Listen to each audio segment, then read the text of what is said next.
မ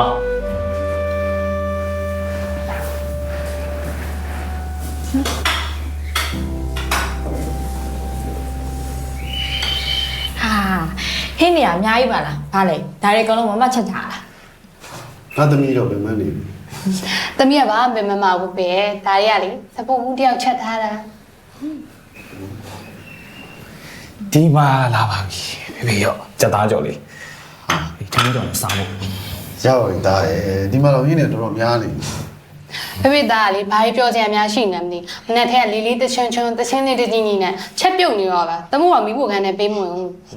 မမလည်းမမအမြဲတမ်းချက်နေရောပင်ပန်းမှာဆိုကျွန်တော်တစ်ခါတလေဝင်ချက်တာ ခင်မရတော့လေဘသူပဲချက်ချက်အခုလိုစားနေရလို့ပြောတာ မင်းဘာမှမလုပ်နိုင်ပြီးရောမလား ဒါပေါ့နေနေမမတော့လဲဘသူလည်းမသိ ဝေးကြိုက်တာစား စားမယ်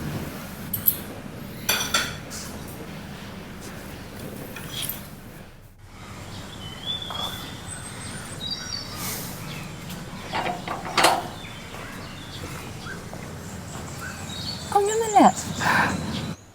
မိုက်မေတီးရဒီနေ့ဖျားနေလို့ကြောင်းမတော်ပြတော့အဲအကြောင်းခင်မီကိုကြောင်းလိုက်ပို့အတွက်လာခေါ်တာပါ အော်ဟုတ်ကဲ့ဟဲ့ကိုလက် အော်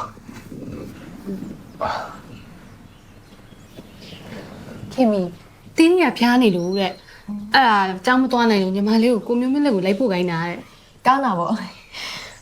အော်ဟိုသေးမပါပေမဲ့ကိုလက်ကြီးကိုယ်တိုင်လိုက်ပို့တာဆိုတော့ခိမိတို့အဆင်ပြေတာဗောလို့ ဟောမောင်မျိုးဝဲလည်းရောက်နေတာဟုတ် မော်နီမာကဲ အေးမော်နေတာ ဖေဖေဒီမှာကိုလက်ကြီးကသမီးကိုကြောင်းလိုက်ပို့မလို့တဲ့ ဟုတ်လားဟာအားလာကြရွယ် ဟောရပါတယ်ဗျာ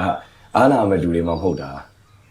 ကဲညီမလေးမြင်မြင်သွားပြင်တော့ကိုမျိုးမင်းလက်ကစောင့်နေရအောင်မယ် ဟုတ်အဲ့ဆိုကိုလက်ခဏဆောင်တော့ခေမီပွားနေအဲ့ယူပြီးနေနေစင်း ဟော အိမ်မျိုးလည်းခွင့်ပြုပါအောင်နော် ဟုတ်ကဲ့ပါ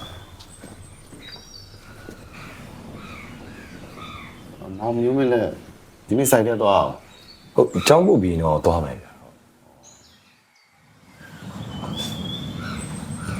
ညီမလေးကိုမျိုးမင်းလက်ကိုနော်အားနာစရာဖြစ်စင်တယ် မမကလေခေမီအဲ့လောက်တော့နားလဲ မိုက်မီပါလေခါလေးလိုက်ခဲ့လိုက်ပါလား